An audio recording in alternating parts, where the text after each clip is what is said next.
Salut à toutes, salut à tous et bienvenue dans cette nouvelle vidéo sur la chaîne, c'est mon avis. J'ai passé quelques jours en compagnie du nouveau Samsung Galaxy A15, un smartphone qui était attendu parce que le A14 en 2023 était le smartphone le plus vendu en France et presque au niveau mondial également. Le A14 en 2023, il a vraiment tout raflé.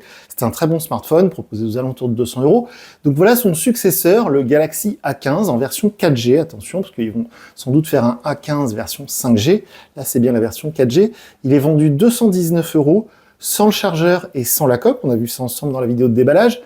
J'ai donc passé quelques jours en sa compagnie, j'ai plein de choses à vous dire à son sujet, on se retrouve tout de suite après le jingle.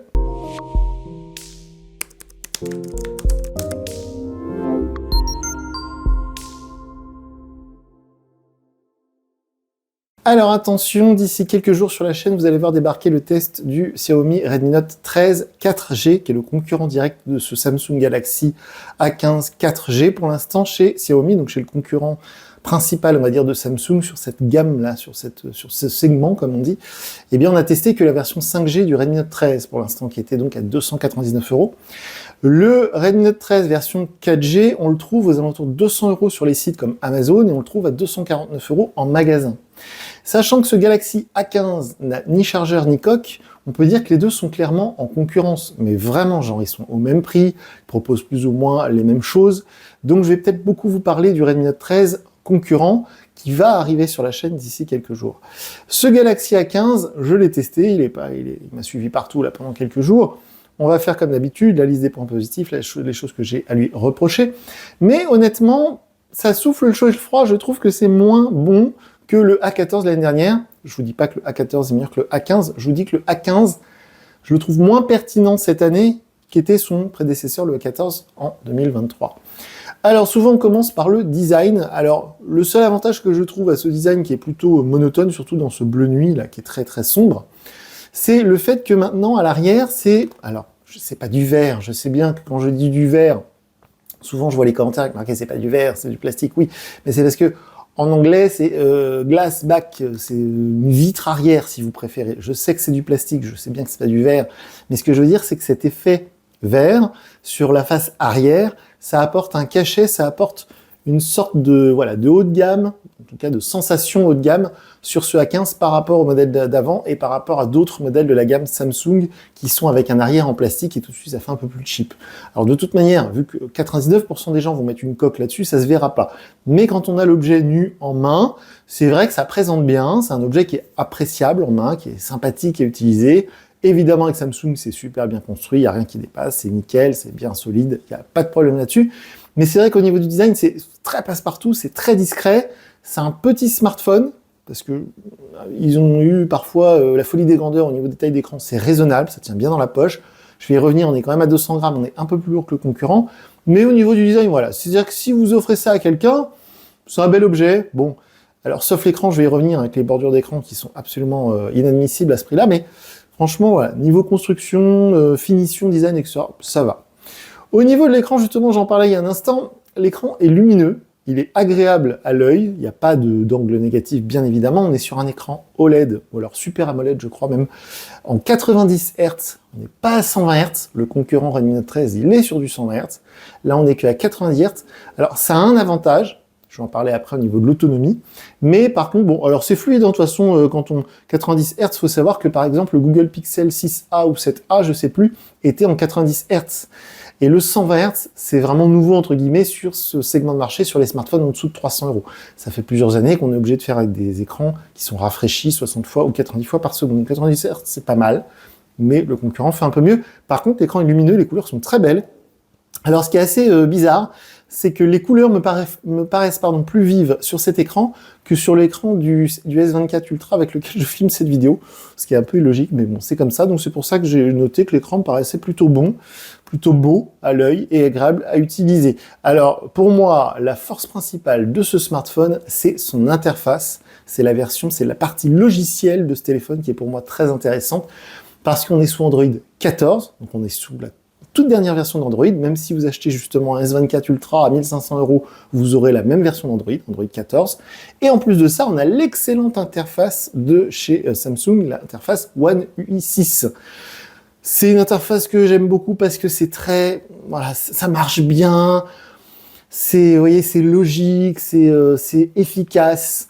C'est pas comme certains trucs qu'on voit maintenant, par exemple chez Xiaomi justement avec MI 14 ou avec HyperOS qui est la même chose, où on a beaucoup de petites animations, on a beaucoup de petits trucs rigolos, mais on a quand même beaucoup de pubs, par exemple chez Xiaomi. Là, vous voyez, c'est bête et c'est bien. Voilà, certains disent que maintenant Samsung, ça fait un peu iPhone sous Android. C'est pas pour me déplaire. Et en tout cas, il y a un intérêt à ça, c'est que maintenant tout est bien rangé partout. Il y a des mises à jour, c'est stable, niveau sécurité, voilà, ils rigolent pas. Donc ça, c'est très bien. Et pour moi, c'est vraiment la force numéro 1 de ce smartphone par rapport à son concurrent chinois, notamment donc le Redmi Note 13 dont je vous parlais. Aussi dans les plus, j'ai noté qu'on a un haut-parleur unique. On n'a pas de stéréo. Bon, ça c'est le cas aussi sur le fameux Redmi Note 13 de chez Xiaomi. Mais par contre, le haut-parleur est très puissant. Mais vraiment, hein, c'est largement suffisant pour écouter un podcast, faire autre chose en même temps. Donc ça, c'est appréciable.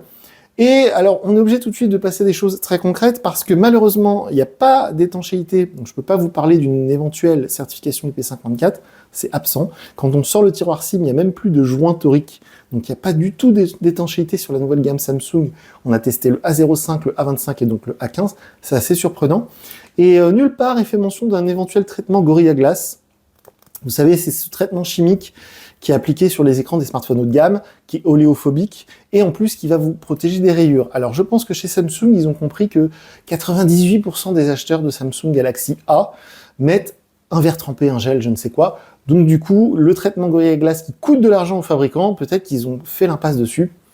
Je trouve ça un peu dommage, donc je voulais le noter maintenant parce que j'y pense, et surtout parce que du coup, j'ai pas grand-chose d'autre à vous dire, sauf les performances. Et alors pour moi, c'est le deuxième atout du smartphone avec donc son interface et sa version Android très récente. Ce sont les performances dans le sens où il n'y a que 4 Go de mémoire vive sur ce smartphone-là, dans la version de base, hein, il n'y a que 4 Go de mémoire vive. Et c'est un processeur un peu... Alors je me suis trompé dans la vidéo de déballage, hein, c'est pas du Qualcomm Snapdragon, c'est du Helio G99, je crois. Et alors par contre, j'ai été très surpris. Déjà d'une, les chiffres que j'ai eu avec le benchmark Geekbench 6. Alors comme d'habitude, sous la vidéo, je vous mets le lien vers notre tableau de bord, si à mon avis, vous pourrez comparer tous les chiffres. Et donc, ce processeur, que ce soit la partie graphique ou la partie processeur calcul, eh bien, les chiffres sont très bons. Et surtout, là où j'ai été assez bluffé, c'est qu'avec seulement 4 Go de mémoire vive, j'ai eu aucun ralentissement, alors que j'ai fait du jeu, du GPS, j'ai reçu des notifications, j'ai pris des photos. À aucun moment, j'ai eu des ralentissements. Avec seulement 4 Go de mémoire vive, j'étais bluffé. Donc très impressionnant que ce soit de la part justement du logiciel qui est très fluide et qui a l'air assez léger à gérer. Et donc du coup le processeur, enfin tout marche bien. Donc ça, franchement, bonne surprise. Et énorme surprise, entre guillemets, l'autonomie. Alors là, je ne sais pas comment ils ont fait. C'est très rare que je vois ça, surtout sur un smartphone qui est aussi compact, entre guillemets. On est seulement à 200 grammes. Alors si vous me connaissez, vous savez que j'aime bien quand c'est plus léger. Mais à 200 grammes avec un téléphone qui a un encombrement, on va dire, standard, on a une autonomie de malade. Genre, hier, j'ai fait une grosse journée. On a été, si vous allez voir les photos, parce que sous la vidéo, évidemment, je vous mets le lien vers ma galerie Google Photos, vous verrez, j'ai été au zoo avec les enfants, bon bref. Grosse journée, beaucoup de voitures, du Waze toute la journée, des photos sur place, les enfants ont joué au jeu sur le téléphone. Mais malgré ça, en rentrant le soir, je n'avais consommé que 30% de la batterie. Il me restait 70% de batterie en rentrant le soir. Je ne sais pas comment ils ont fait. Alors je pense que c'est l'écran qui consomme très peu d'énergie du fait qu'il est rafraîchi seulement à 90 Hz. En plus, il est assez petit parce qu'il a des grosses bordures d'écran. Le processeur Helio G99 a l'air assez économe en énergie. Et donc, ils ont un savoir-faire maintenant avec One UI et avec Android 14 qui consomme très peu d'énergie quand le téléphone est en veille. Et j'y reviendrai après, mais en plus, il n'y a pas le Always On Display, donc ça participe à l'économie d'énergie globale. Mais bref, donc, énorme point positif, l'autonomie. Et maintenant, malheureusement, on passe du côté obscur parce que je vous ai pas encore parlé des photos. Alors, encore une fois, allez vous faire votre propre avis avec la galerie Google Photos qui est sous la vidéo. Mais honnêtement, j'ai eu un bien meilleur feeling avec le Redmi Note 13, qui est le concurrent principal qui vient de sortir, qui est au même prix, que le Redmi Note 13, que ce soit en version 4G, en version 5G. J'ai eu un bien meilleur feeling sur les photos. Je trouve que les photos qui sont offertes par le Xiaomi sont de meilleure qualité, sont plus instantanées, sont plus lumineuses, sont plus détaillées. Toutes les photos que j'ai pu prendre avec le concurrent chinois, on va l'appeler comme ça, ont été meilleures qu'avec ce Samsung. Alors vous verrez que j'ai pris quand même des photos assez sympas.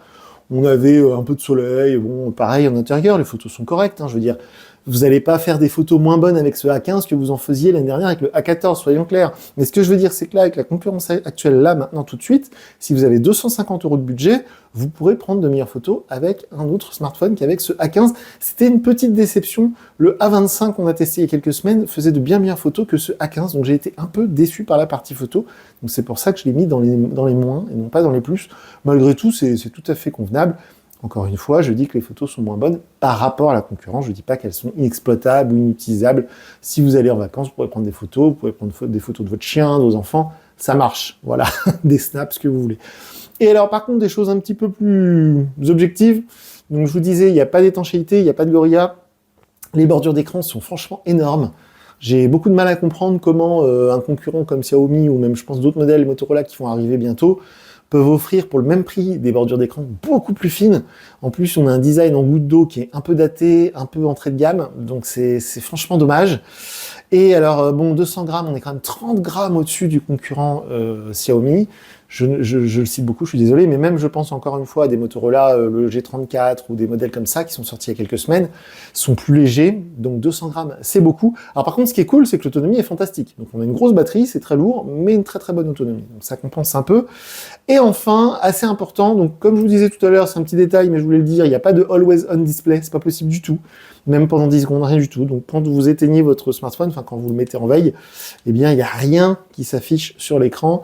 Donc c'est dommage parce que Samsung a inventé cette technologie en 2010 et il faut aller sur le A25 qui est quand même beaucoup plus cher pour avoir le Always On Display, c'est un peu ballot. Mais voilà, sinon un vrai inconvénient on va dire. Alors, il n'y a pas de chargeur dans la boîte. Je sais qu'il y en a plein qui me disent « Ouais, des chargeurs USB-C, on en trouve chez Action à 5 €, tout ça. » Bon, oui, mais alors justement, un smartphone, on l'achète plus de 200 €, il n'y a pas le chargeur, il faut en acheter un, bref. Il n'y a que le câble USB-C, ok. Il n'y a pas de coque non plus. Donc je sais que tout le monde va vouloir mettre une coque là-dessus, tout le monde va vouloir mettre un verre trempé ou un gel protecteur, donc il faut rajouter du budget. Et il ne charge qu'à 25 watts. Donc sous la vidéo, je vous mettrai le lien Amazon vers un chargeur compatible USB-C 25 watts. Par contre, point positif là-dessus, ça charge plutôt vite. 25 watts, c'est pas terrible, c'est pas mal. Fut un temps, Samsung nous sortait des téléphones avec 18 watts. C'est très long à charger. 25, c'est pas mal. C'est correct. On va dire c'est la norme maintenant. Mais pour citer une dernière fois le Redmi Note 13, lui, le Redmi Note 13, il charge à 33 watts et le chargeur est fourni dans la boîte. Donc ça charge plus vite et en plus, on n'a pas besoin de racheter un chargeur. Donc, tout ça fait que j'étais un peu déçu par ce A15. Pourtant, maintenant, je suis team Samsung. Hein. J'ai un S24 à titre perso. J'adore les produits Samsung et surtout leur interface One UI ces derniers temps. Ça marche très bien. Je trouve leurs produits et leur gamme cohérente. Le A25 5G m'avait laissé une bien meilleure impression.